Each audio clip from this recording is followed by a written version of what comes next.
on their own to try to pass the state version of that federal legislation in the individual states. What can listeners do to help on the federal side so that we don't have to see if Louisiana or Mississippi is going to pass a version of one of these acts? I mean, how do we protect those voters that are in those states that are in legislatures where this is not going to happen? That's a great question, and I'm going to shout out TJC. So July 17th is the John Lewis National Day of Action, and that is a day in which people are holding events to draw attention to the importance of the Voting Rights Advancement Act, but they're also demanding action from the Biden administration to do more on voting, and members of Congress to basically just pass the Voting Rights Act. We've got a slim majority in the House. We certainly have the numbers in the Senate without the filibuster. I think legislators, really need to feel the pressure that this is the first priority for voters. So if you're interested in getting involved, if you're interested in calling your Congress people, I very much encourage you all to join the National Day of Action, but even more, keep your foot on the gas. Don't stop after the National Day of Action. Keep it going, because one thing about legislators, they forget things pretty easily if it's not top of mind. So we have to keep our foot on the gas, keep our foot on their necks, and let them know we have not forgotten about the Voting Rights Advancement Act, and it is not a lost cause. We are going to fight until it's passed, until it's signed into law. Absolutely. Thank you for giving that overview. We want to turn our attention to the courts, to the fact that most people, when they vote, a lot of people think you're just voting for somebody you like. But one of the things you better make sure of that you like is their policy. And no policy is more important than where they stand on the courts and on federal judges, especially those governors that you vote for, especially the senators that you vote for, because the U.S. senators decide who goes on the federal bench. Remember, we've been talking the last couple of shows about the Fearless case, and everybody's angry about that. Well, remember, the Fearless case was a 2-1 decision, and the two judges who were appointed, who were on that bench, were Trump judges who voted against our right to have black women give other black women money to be entrepreneurs and to have grants that are targeted to help and assist black women. So I want everyone to really think about, when you vote, what does it mean for judges? And the same is true of your state courts. Don't ever just think that you vote for someone, know more about every judge you vote for. I'll tell you, I do. I, research everybody in that regard, and you should also. You can go to vote411.org and get information on any candidate. You can go to SmartVote, get information on any candidate. It is so important that you vote. I don't know if we've been joined by Alex Aronson. Alex, are you there? Hi, Barbara. I am. How are you?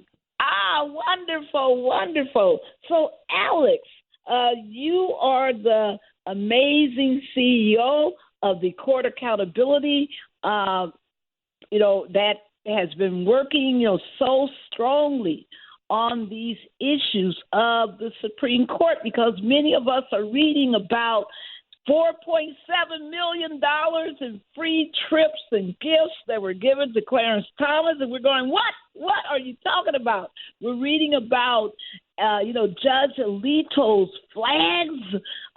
He's running, at his house. There was an upside down flag that is a symbol of the January 6th, insurrection that was flying in his home in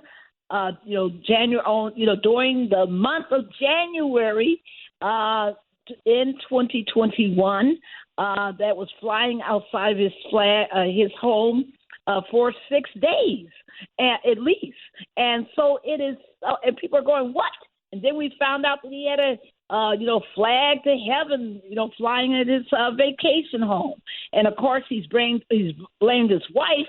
But this kind of,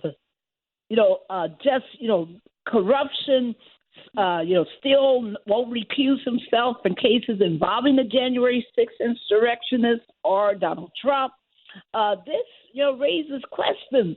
What do you want our audience to know are the top line issues right now when we talk about this Supreme Court and its issues around its integrity? Absolutely, Barbara. And it's just really quite staggering to think about the brazenness of these justices with the, trips funded by billionaires who have interest before the court, and these flags with their hauntingly powerful symbolism. One, the flag that really represents the modern incarnation of the lost cause, the rejection of racial integration at Brown versus Board of Education, the anti-democratic attack on America that MAGA represents so vividly and violently with the January 6th insurrection. And then this other flag, the Appeal to Heaven flag, which has become the symbol of a Christian nationalist movement that is imposing a theocratic worldview on all of us. And at the center of all of this is the Supreme Court, which these interests have used and identified as a powerful vehicle, an anti-democratic vehicle, insulated from accountability, insulated from democracy, to drive this agenda down our throats. And so, as I joined the program, I heard you talking about, how this connects to the real world issues that everybody is dealing with. And I think that's what matters the most, right?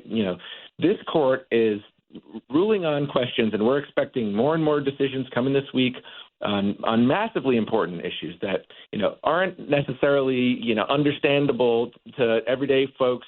I think very much by design. They picked this court as a very inaccessible and hard to access, vehicle to drive this agenda. But on issues that really matter to people, this court this week is going to take a huge they're going to take down the Chevron doctrine, which has been protecting the government's ability to protect the people, to make our air and water protected from fossil fuel pollution. And issues I know that are core to your community on gun safety.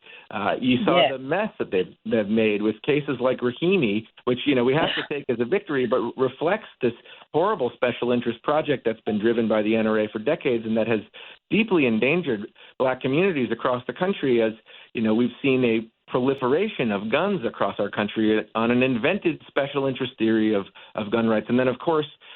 This week we're going to have a ruling that it might go against Trump on this question of immunity, but it almost doesn't matter because these justices who are very clearly disqualified from even sitting on this case have achieved what Trump was after all along, which is delay from being held accountable for his very clear, connection to this election subversion effort to take out our democracy.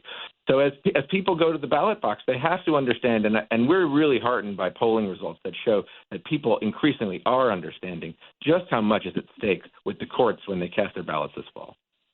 Wow. And Maureen, when you have been, of course, you track the court all the time, and it's, all of the nonsense that we've been dealing with out of this court is colorblind quote theory, the fact that it's been punting on all of these redistricting cases. Everyone that we consider a victory, people, note that they're temporary. None of these are permanent injunctions. None of these are permanent decisions of the court, even in Milligan.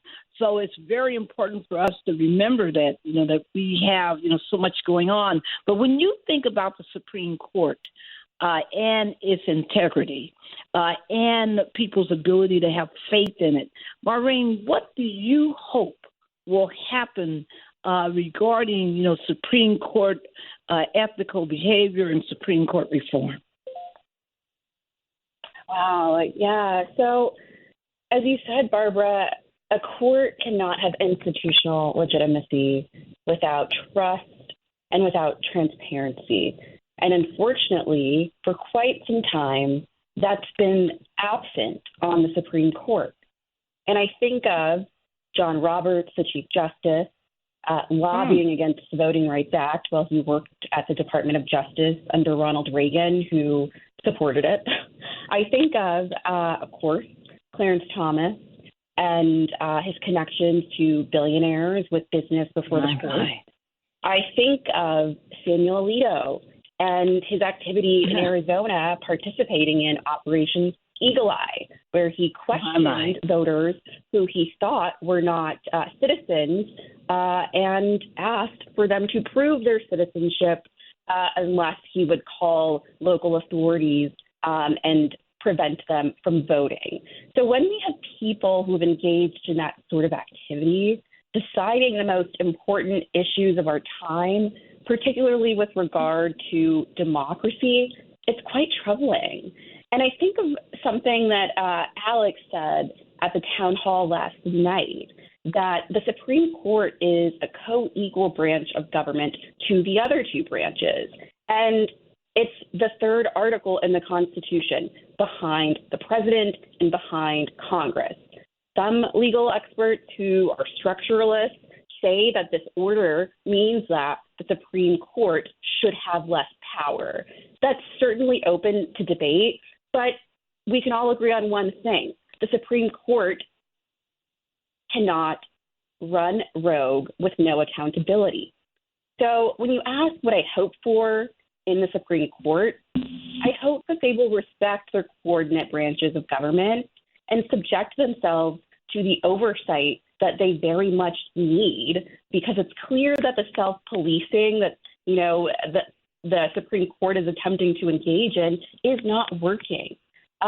They're at an all-time low, and if any decision or opinion that they release will be looked upon with great suspicion until and unless they are accountable to the public and to their other branches of government. So what I hope is that people and legislators will take Supreme Court reform more seriously, and I hope that we will come to a place where we can at least fathom real, concrete, ethical reforms to the Supreme Court that will prevent this type of counter-majoritarian action that they've seemed to be taking increasingly since really John Roberts got on the court during the Bush era.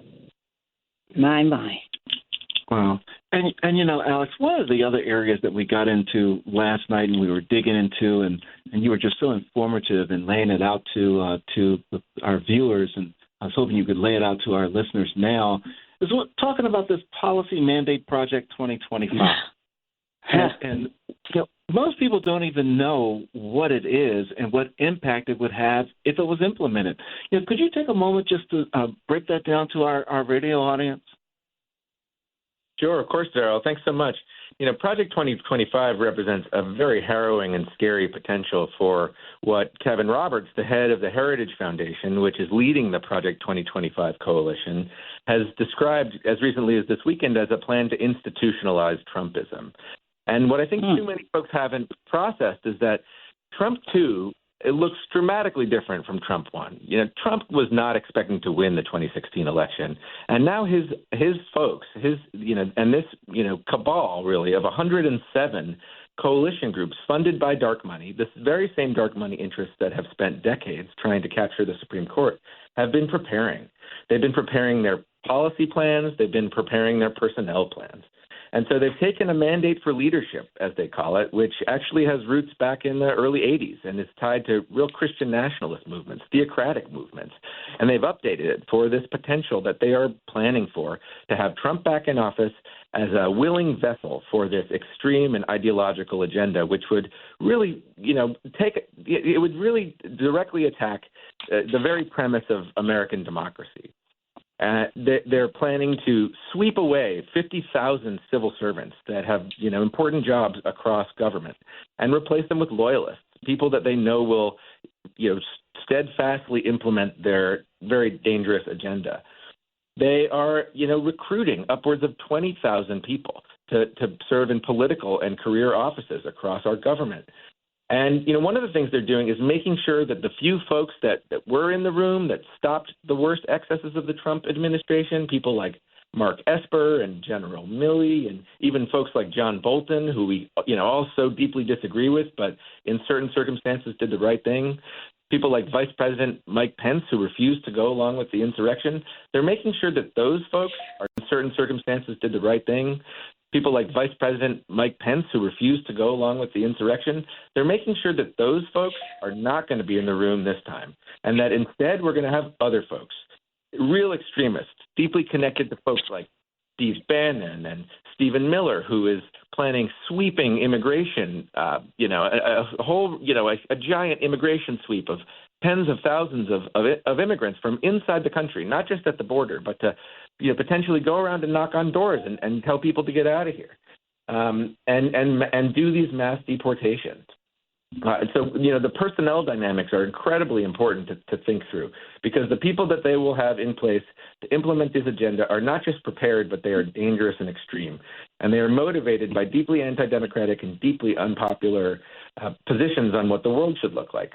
A couple of the other ones that I think folks should really know about is the likelihood of military escalation, invoking things like the Insurrection Act, which Trump could use to justify putting troops in the streets of our cities, and which I think we cannot expect the Supreme Court, again, installed by the very same special interests that are behind Project 2025, we cannot expect the court to be a bulwark against. On voting issues, I'm sure your listeners are well familiar with red state legislatures in the wake of Shelby County and what damage they have done to access to the franchise. Project 2025 will unlock more of those damaging limitations to voting access, and the Supreme Court will be there for it.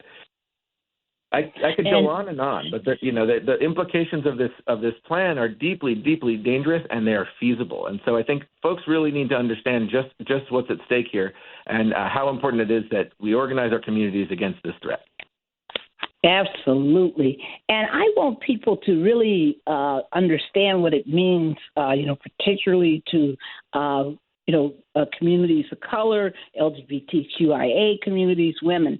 For example, it says in its mighty forward, it actually writes, the next conservative president must make the institution of American civil society hard targets for woke culture warriors. This starts with deleting the terms sexual orientation and gender identity, diversity, equity and inclusion, DEI, gender equality, gender equity, gender awareness, gender sensitive, abortion, reproductive health, reproductive rights, and any other term used to deprive Americans of their First Amendment rights. I mean, come on.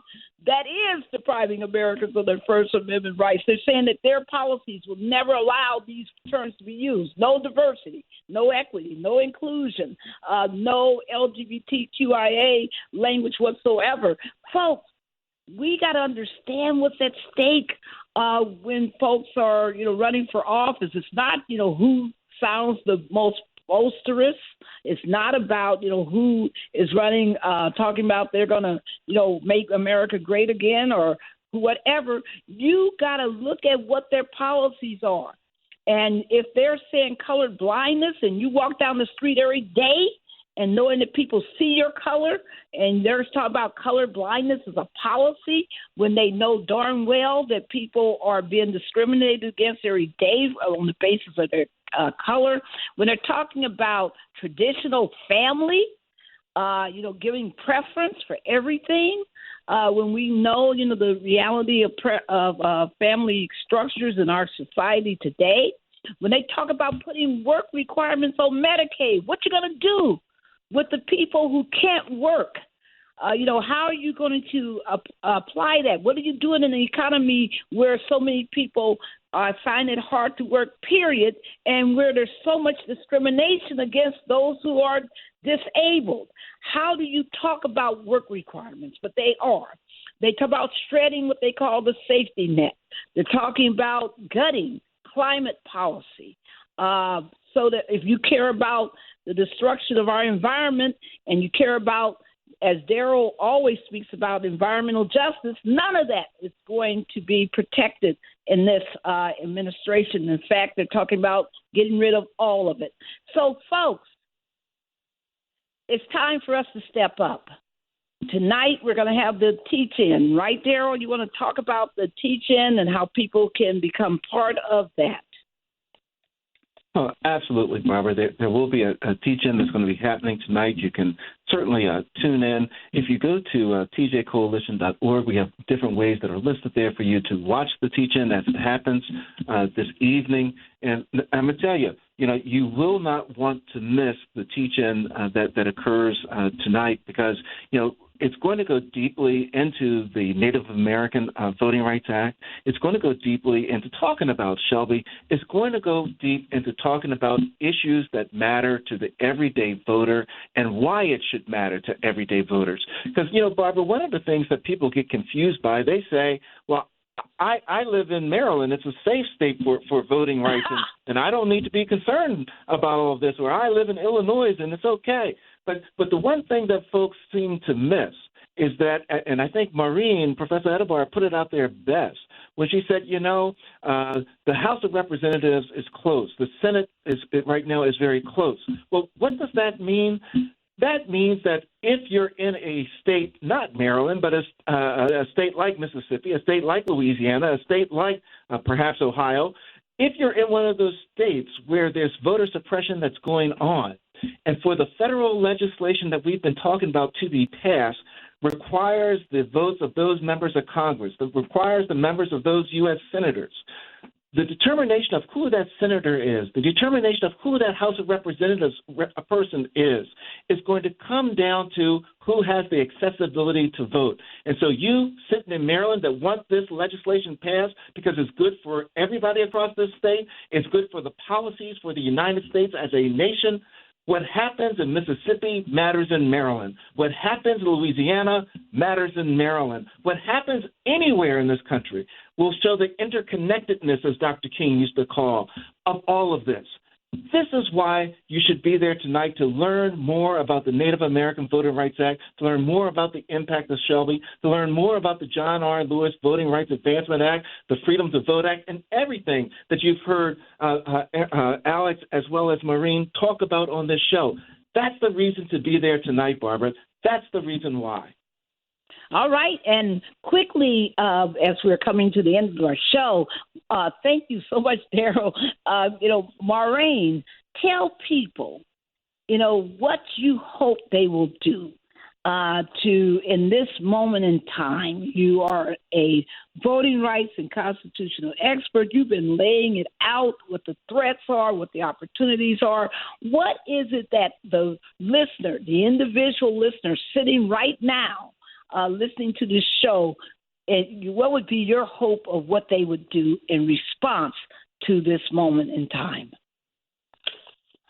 My hope is that as we see attacks on literacy, misinformation, and attacks on public education, my hope is that people recognize how powerful knowledge and education are. They are platforms for liberation. So my hope is that everyone seeks to educate themselves about what is at stake in this election and what is at stake in this country. Absolutely. And the same, and Maureen, how do people get in touch with you? Yes, I am on Twitter, X, at Maureen A. Edibor. Excellent. And thank you so much for all of your amazing leadership and for being a TJC fellow. Thank you for everything that you do. The same question to you, Alex. What would you want people to do right now? Because, we've been talking about term limits for the court. We've been talking about, expanding the number of justices on the court. We've been talking about a whole lot of options. What do you want to make sure that people do, and especially around this Project 2025 nonsense, evil proposal? What do you want people to do right now? Absolutely. Thanks, Barbara. I think in terms of Project 2025, the best thing we can do to make sure that the very scary agenda of Project 2025 does not affect our communities is to stop it from ever having the chance to take off the ground. So I think Maureen is exactly right. Educate yourself, engage your communities, explain to folks in your world, just how real and dramatic the stakes are. And, also, have a dash of hope, a really important dash of hope that we have a real chance to fight back against this and to cement our pro-democracy coalition to reject this scary agenda. Beyond that, I think it's paramount that pro-democracy voters make this a voting priority and let their elected representatives know that this is what they are voting on. I think too long the Democratic Party in particular has thought about the courts and the Supreme Court as a right-wing issue, as a Republican issue, as we've seen a special interest funded movement to overturn Roe versus Wade in particular take off and steadily advance through the courts and through the electorate. And Democrats in particular need to understand that this is not a right-wing issue anymore. Voters across the ideological spectrum are outraged by the attacks on freedoms that the court has been leveling and outraged by the gifts and extravagant luxury these justices are receiving from billionaires who have interests before them and these rulings for these interests that affect our lives directly. And our elected representatives need to hear from us. I worked in the Senate for 5 years, and so I can say, from firsthand experience, these folks will not respond unless they start hearing en masse from the people in their communities, in their districts. So, make it a priority. Make sure they know that they need to prioritize not only voting rights reform, but the court reform that will be necessary to sustain that type of reform when it ends up reaching the Supreme Court. That's awesome. And if folks want to reach out, we've just launched a new website for our new organization. We're at courtaccountability.org. We'd love to hear from you. All right, Daryl, take us home, and everybody join us tonight at 6 for the teach-in, and be sure to be planning for the July 17th John Lewis Day of Action. Daryl. Absolutely, Barbara. Folks, we look forward to you joining us tonight, learning more about the Shelby decision and its impact on our voting rights, learning more about the Native American Voting Rights Act, learning more about D.C. statehood. Folks, join us tonight for this show. You will not want to miss it. And as we always say, everybody can do something. And it's also important, so important, that we not sit here and think that we live on an island, that we're in a little safe area where our rights are protected, so we're okay. We are all in this thing we call America together. So long as one of us suffers, we're all suffering. We've got to be certain that we're standing up for the rights of everyone, that when we start impeding on the rights of any of us, we've impeded upon the rights of all of us. It's so important that we not be on the sidewalks watching this stuff happen in front of us and saying, oh, that's too bad. What we need to do is get into the street, stop it from happening, make our way to the ballot box, put in place representatives that represent the best of us so that in Congress, so that in the Senate, we can pass the Freedom to Vote Act, we can pass the John R. Lewis Voting Rights Advancement Act, we can pass the Native American Voting Rights Act, and yes, the ultimate act of voter suppression, D.C. should be a state and not somebody that's looked down upon. Folks, we can do this. We can do this. But it requires you to have the knowledge. It requires you to have the will. It requires you to have the courage to stand up for what is right, to stand up for what is decent, to stand up for the beliefs, the principles that we believe this country should stand for in creating a more multiracial and inclusive democracy. That's what this is all about. We want you to come out tonight to learn information with regard to all of these bills and to get involved and then take it back to your neighborhoods, to your communities, to get your neighbors involved, get your friends involved. We're so thankful to have people on the front lines like Alex Aronson, like Maureen Edebar, and like all the other panelists that were with us last night. Folks, until next Tuesday, noon Eastern Standard Time, get off the sidewalks, get into the street, and let's make it to the ballot box. Peace, everybody. The preceding program was paid for by Barbara Arnwine.